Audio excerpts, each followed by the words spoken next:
Health International, University of Miami Health System. International patients go to UHealth International for consultations with renowned physicians, advanced treatment technologies, leading-edge medical therapies, and state-of-the-art surgical procedures. Whatever your particular reason for going to UHealth International, you will receive customized medical care delivered within a compassionate, multicultural setting. The care you need when you need it. Since 1976. Covering Grand Cayman, no Cayman, and right. One small step for man, one giant leap for mankind. Radio Cayman in the Cayman Islands. This is For the Health of It with Tara Bush. Brought to you by Healthcare Pharmacy, where they care about your health. 2 locations, Governor Square and Grand Harbor. Refill and transfer prescriptions online. Call 947-8900 or visit healthcarepharmacy.ky. The Light Room, your holistic sanctuary for physical and mental restoration, repair, and rejuvenation. The power that made the body heals the body. 38 Pasadena Place, Georgetown. Find us online at www.thelightroom.ky or call 938-HEAL. UHealth, University of Miami Health System. World-class healthcare in the heart of Miami. For the Health of It with Tara Bush.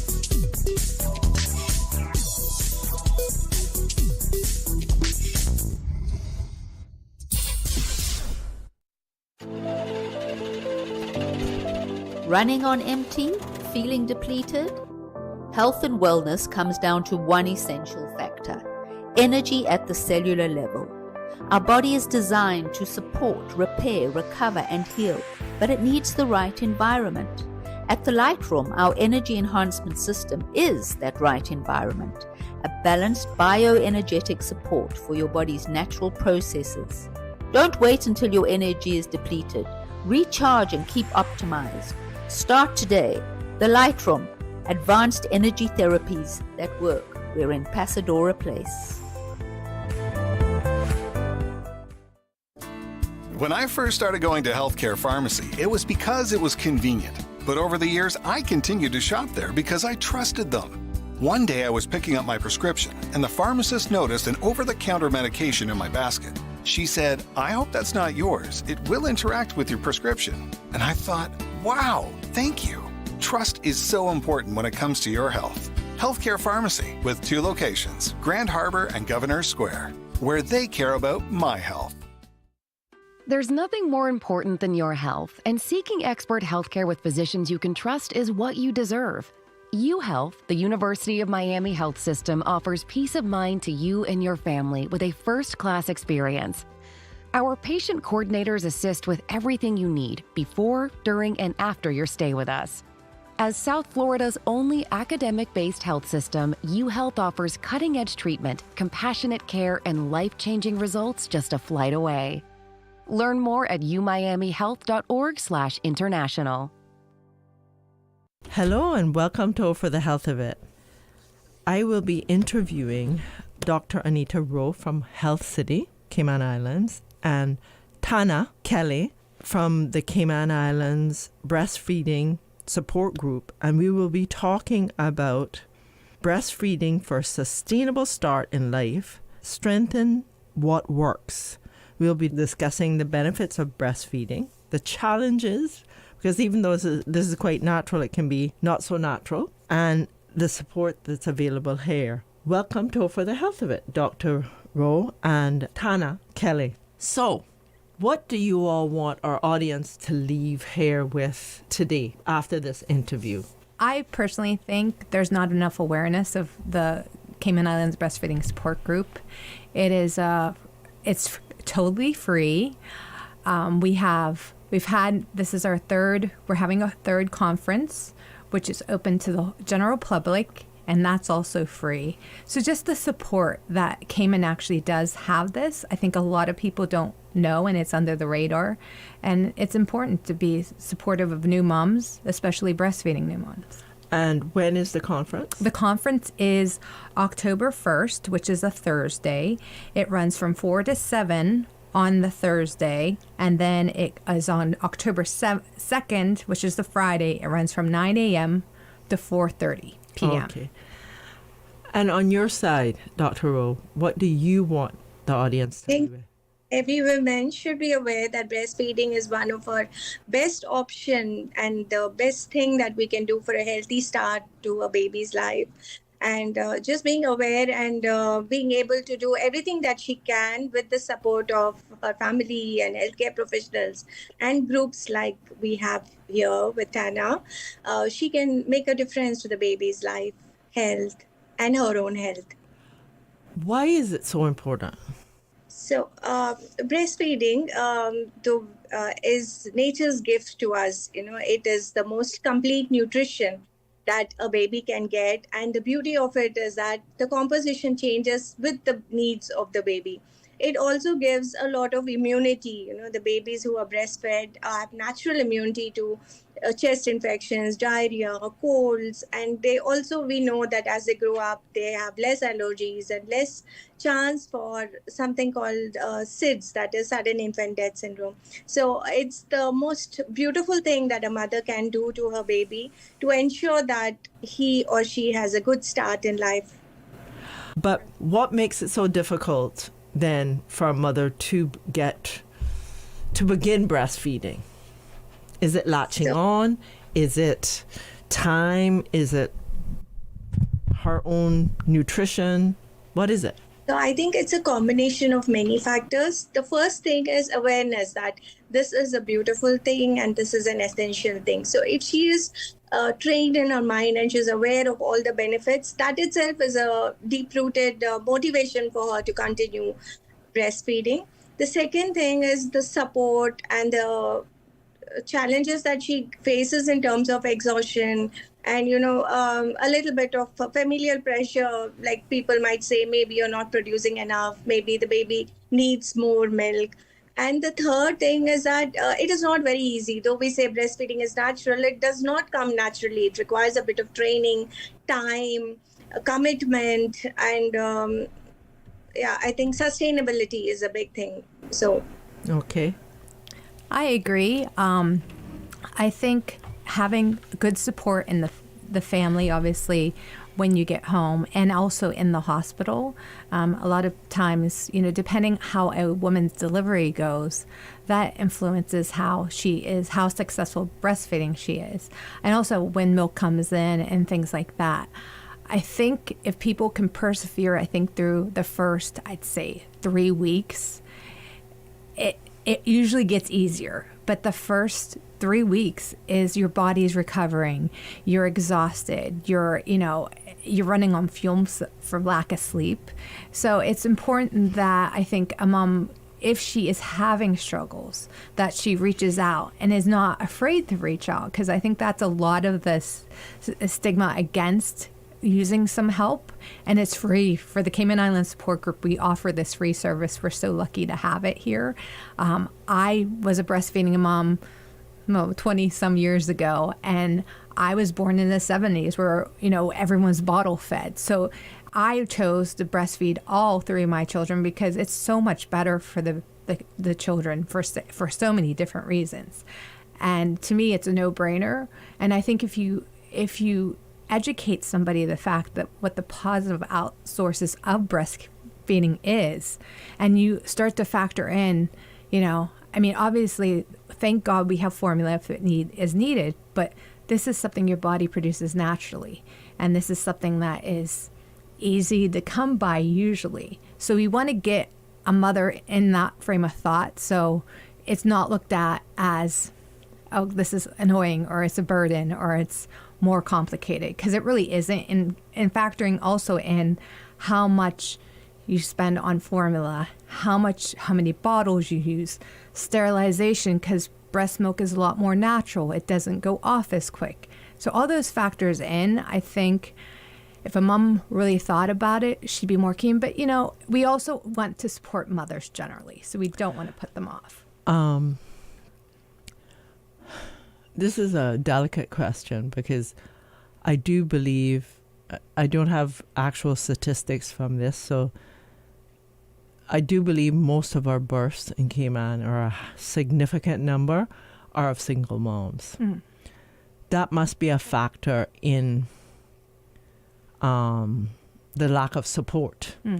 And by the sound of things, while it's cheaper, those first 3 weeks, I guess it's like, I'm going to put it to going to the gym and trying to lift new weights and being very awkward, or learning a new dance move must be very awkward. And if you're running on fumes, you say the breastfeeding support group is there to support you. So what do? Do you come at the middle of the night and help people? Yeah. Or do you make a schedule and say, look, I'm going to come this time of the day? How do you all help? So basically, there's about 10 of us volunteers on the call list. So everybody does something a little bit different, and we kind of depend on the location. But say sometimes people just need phone support or a WhatsApp or a video call.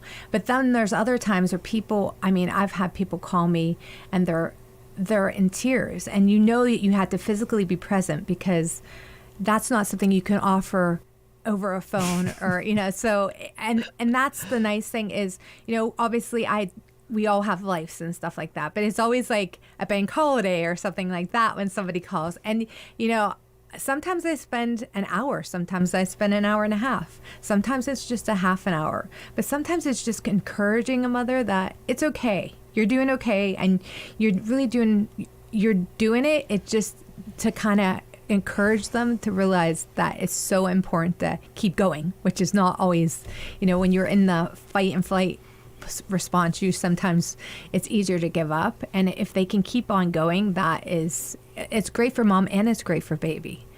It has in the long run. Right. So it's just trying to tweak through that awkward part.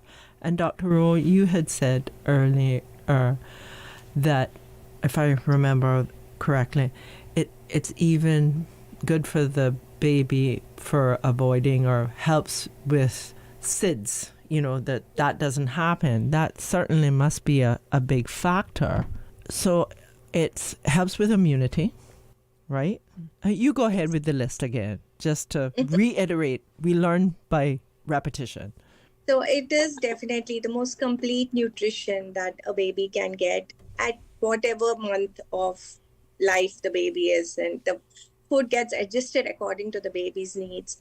Then it's very easily digestible. 3, it also improves the immunity. The breast milk, especially the first few milk, that is called the colostrum, is very rich in antibodies, immune cells, enzymes, hormones, which go a long way in keeping the baby healthy in the first few years of life. It's also said that breastfed babies have less allergies, they have less chance for all kinds of infections. The common reasons for which babies are brought to the hospital in the first few years of life, all that incidence is much lesser in breastfed babies, like cold, diarrhea, etc.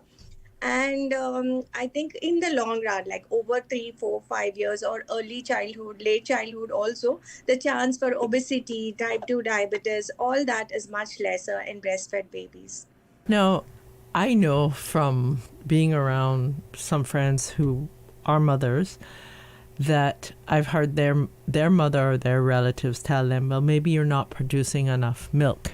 Yes. Or maybe the baby needs water. And I understand that the baby does not need water for how many months? 6 months at least. Okay. So does a mother know when the baby is getting enough milk? It's not like there's a cup that you measure. No, there isn't. So how would she know? And that must be a concern. Yes. In fact, 3/4 of women are told as soon as they deliver that they are not producing enough milk. Either they feel it themselves, or their friends or their moms or aunts keep telling them. And we have seen that among them, 90% of them actually are doing well. They're producing enough milk and they're doing a good job in breastfeeding. Now, how do they know? Yes, that's such a relevant and important question. Sometimes there are cues, like the baby feeds and sleeps for 2 hours or 3 hours. You can make out that the baby is fed well. Sometimes, early times, you can make out the jaw movements or the swallowing. And sometimes when you open the mouth, there is milk in the baby's mouth. Those are smaller cues. Bigger ones are if you are sure that the baby has pooping well, passing urine enough number of times. That is, you check the diapers and you see the number of diapers are fine. Usually they say go by the days of birth. Like in the first day, 1 wet diapers, okay. By second day, 2 or 3. So by 6th or 7th day, if they're changing about 6 to 7 wet diapers, then it means that the baby is well nourished. The feeding is doing fine. Second thing is we look at the activity. If the baby is active, crying, moving, then also the baby is fed well. The third thing we tell our ladies, sometimes they say, look at the arms. At the end of the feeding, if the arm is held tight still, it means the baby is not done. If it's relaxed, then maybe the baby is fed well. The fourth cue that we tell them is, if the baby is sleeping well and the weight gain is good. If the initial 10 days, we do expect a 10% drop in the weight. But after that, if the weight gain is good, that also means that the babies are fed sufficiently. So in the first week or so or 2 weeks, they drop about 10% of their body weight and then they bounce back up? Yes. That's normal. Yeah, that's normal. And yes, also, that's normal. Yeah, it factors in what kind of delivery a mother has had too, because if she's had a lot of fluids and the baby has been exposed to a lot of fluids, sometimes the baby's weight fluctuates because of that. Okay. All right.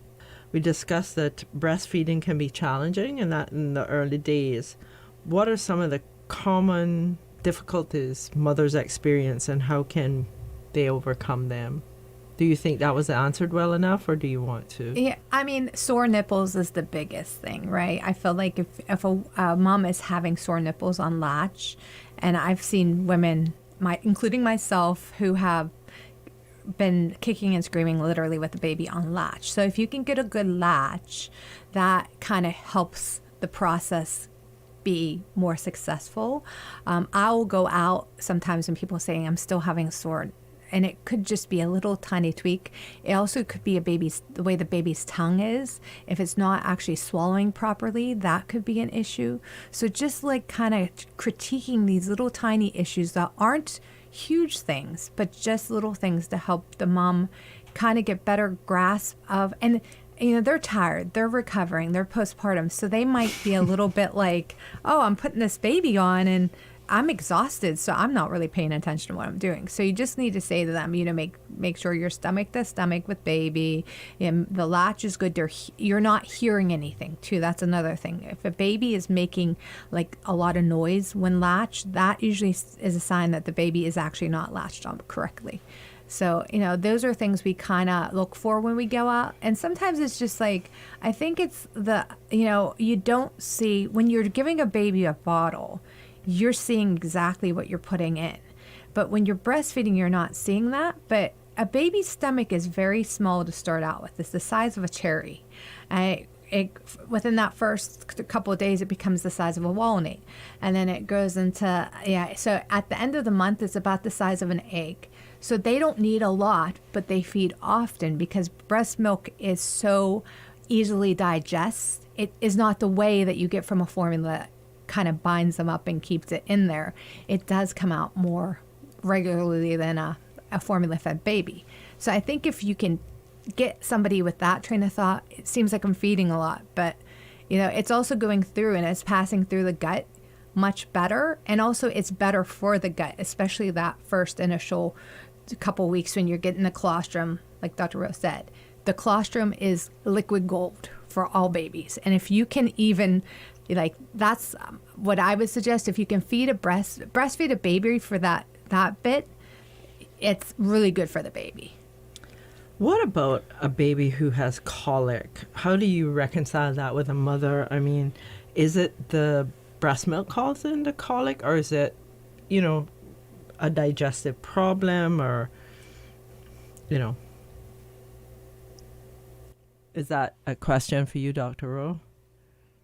Yeah, so we usually ask our pediatric colleagues to deal with the colic part of it. But the reassuring thing is that when a baby is being breastfed solely, exclusively, any type of colic is usually very reassuring. We just ask the mothers to hold them, burp them, and not really venture into giving any other aids to relieve the colic. But when they are formula fed, then we look into possible problems and then address them. Okay. How important is the family unit, partners, grandparents, parents, to helping the mother? So essential. It's like, I think it's just as important and sometimes fathers need support too. Especially they've gone through the birth, hopefully with their partner, so they're there. But it's if you can get good support from family, grandparents, even if and we have a lot of expats here that don't have family support. Even if you can get somebody in, I always say to people, things can wait. Laundry can wait. If things like cooking, getting yourself fed, getting yourself just surviving that first couple of weeks is so essential. It's one of those things. I think women are hard on themselves because they have to be these superwomen, and I feel like you can do. The most important thing is taking care of yourself and taking care of baby. Everything else can wait. Because when the baby doesn't latch on, this is a follow-up question. When the baby doesn't latch off or seemingly is rejecting the mother, crying a lot, and she is just swimming in her emotions because of postpartum, how big is shame or guilt? Huge. Because huge. I'm not a good mother, right. and that's just natural, right? Yeah, and some mothers they don't actually, some mothers prefer not to actually latch onto the breast, and they only pump and give breast milk through a bottle. It's just the way they feel more comfortable, and that's something to think about. But at the same time, every mother has to do what's best for them, and it's one of those things when you're going through all these challenges, because postpartum is so many different challenges. You don't want to beat yourself up too much about it, because at the end of the day, I always say mental health is important too, and if it's causing you more mental health issues, then so you need to do what you need to do. Any you'd like to put any? I would like to reiterate the same thing. I think simple words like what you said, you're doing well, you're doing great, keep going, goes a long way in ensuring that the breastfeeding is continued, because she's dealing with postpartum blues and exhaustion, and also many times, like you mentioned, single moms would have to do the rest of the chores by themselves. It is quite a bit of a challenge, and support goes a long way. Okay. What are some there are many myths about breastfeeding. What are some of the most common misconceptions that you'd like to clear up? So the first thing is what we've already discussed, that I'm not producing enough milk. So yeah, so we, as we discussed, there are many ways to figure out if they are, but most of the time, 90% of the time, women are producing enough milk. And like how TANA mentioned, the requirement is also very less. The stomach is just very small in the initial days, and whatever they're feeding is more than enough. It doesn't have to overflow like a tank. So telling them and reassuring them is the first thing that we want to do. Second myth, I think, is that breastfeeding is painful. Many girls have this notion that it's a very tedious chore, it's going to pain. Yes, there is some amount of pain, but with the right latching technique and the position, we overcome those challenges and it goes on to successful breastfeeding. The third thing that you had already mentioned is that babies need more water, especially if it's a sunny day or if those months are sunny days. But what they say is that for the first 6 months, if you're exclusively breastfeeding your baby, the mother takes whatever fluids is required and that passes on in the milk. So they do not need to get extra water. Okay. Yes, I think formula feeds is the best alternative. Yes, it is an alternative, but nothing can beat the beauty of a breast milk. So, all right. How long do you recommend breastfeeding for? So there's a little bit of a controversy here, but the CDC, the Center for Disease Control, says 1 year is good, but WHO recommends 2 years. So I think till whatever time, definitely 6 months of exclusive breastfeeding, there is no controversy there. After that, it depends on your lifestyle and when you have to return back to work, what is the support system you have. So 1 year is universally accepted as good. If you can do beyond that, excellent, but at least 1 year exclusive breastfeeding. not 6 months of exclusive breastfeeding and continuing it. All right. So work would play a very important part in a woman, getting normalized again. How important is the work environment to a woman returning to work? I mean, breastfeeding rooms and whatnot.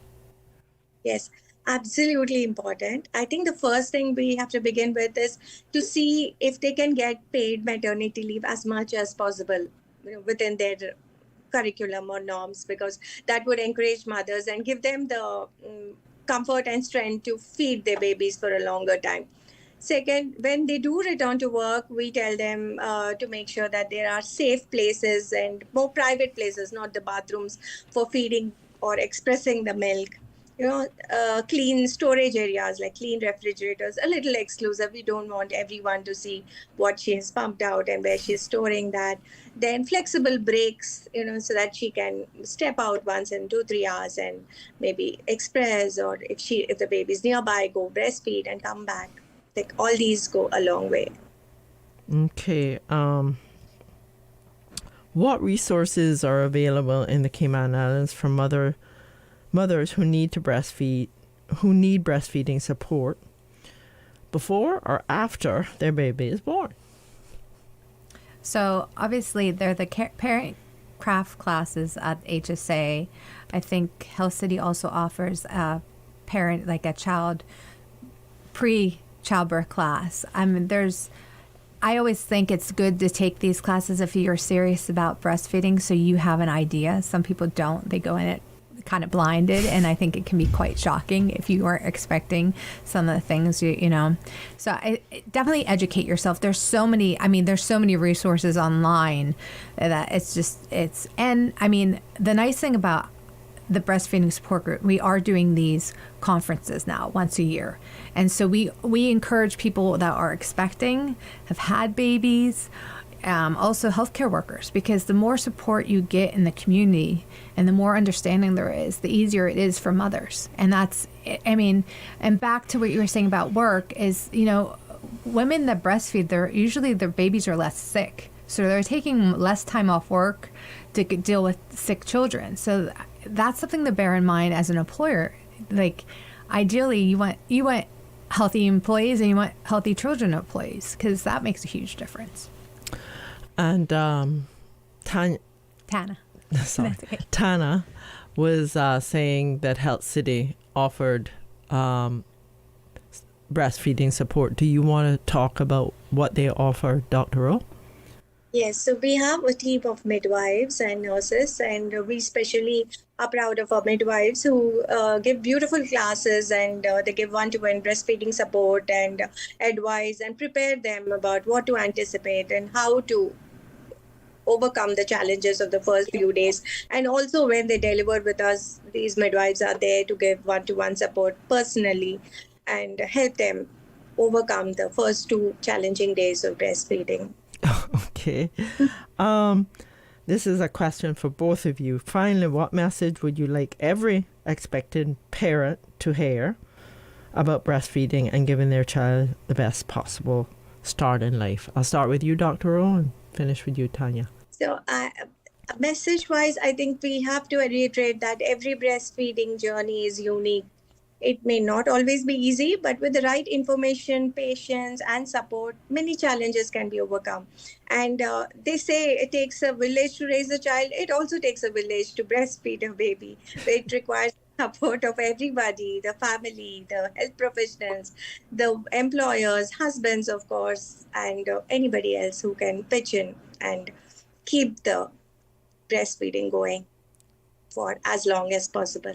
I agree. It definitely takes a village to successfully breastfeed. I think if a mother really, she should use her resources and not also feel bad about the resources, because that's why they're there, and we want to help people, and we want to stay positive influence is a huge factor in how successful people are, and that also goes with breastfeeding. So we want them to have positive positive outcomes. And that's, that's why we're here doing what we're doing voluntarily, and it's free. And to me, it's a no-brainer if it's free, And a lot of people, I think, are a bit like, oh, it costs money, but it doesn't cost money to call one of us up and get on, advice. And like, I go out often to see moms, and I don't charge anything.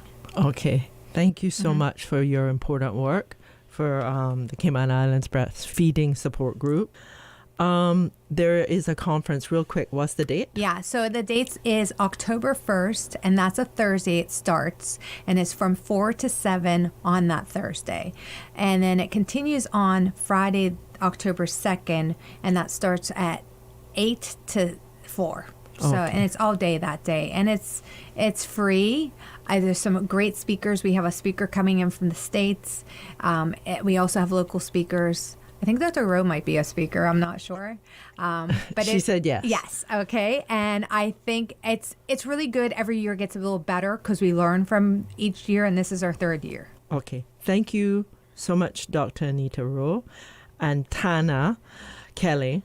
Thank you both for joining us for your important work and the work that you do throughout the Cayman Islands. If you'd like to learn more about the Cayman Islands Breastfeeding Support Group or access the Breastfeeding Support Group, we encourage you to reach out on your local social media pages for your healthcare provider. Thank you for listening to For the Health of It. I'm your host, Tara Bush. We are moving you to the life you want. Running on empty? Feeling depleted? Health and wellness comes down to one essential factor: energy at the cellular level. Our body is designed to support, repair, recover, and heal, but it needs the right environment. At the Lightroom, our energy enhancement system is that right environment, a balanced bioenergetic support for your body's natural processes. Don't wait until your energy is depleted. Recharge and keep optimized. Start today. The Lightroom, advanced energy therapies that work. We're in Pasadena Place.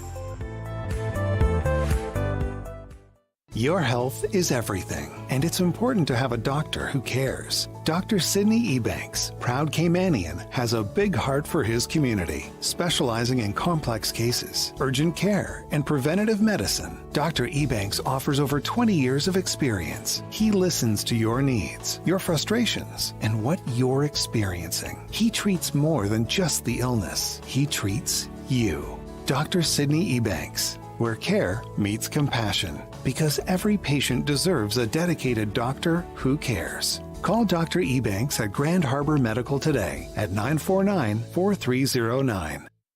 If you or your loved one is facing cancer, only Sylvester will stand firmly by your side at every step, from diagnosis through survivorship, providing you and your family peace of mind and assisting with everything you need before, during, and after your stay with us.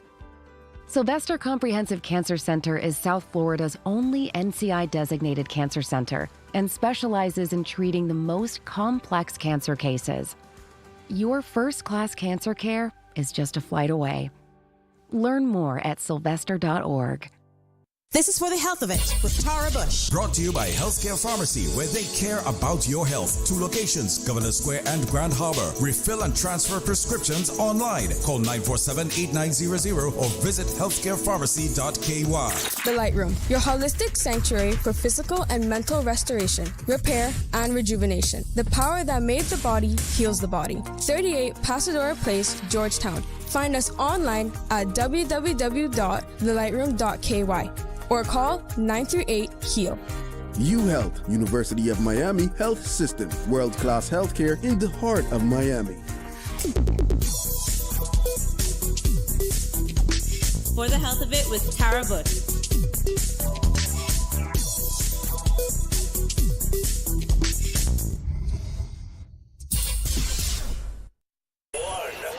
Radio station. Radio Cayman is the voice of the Cayman Islands.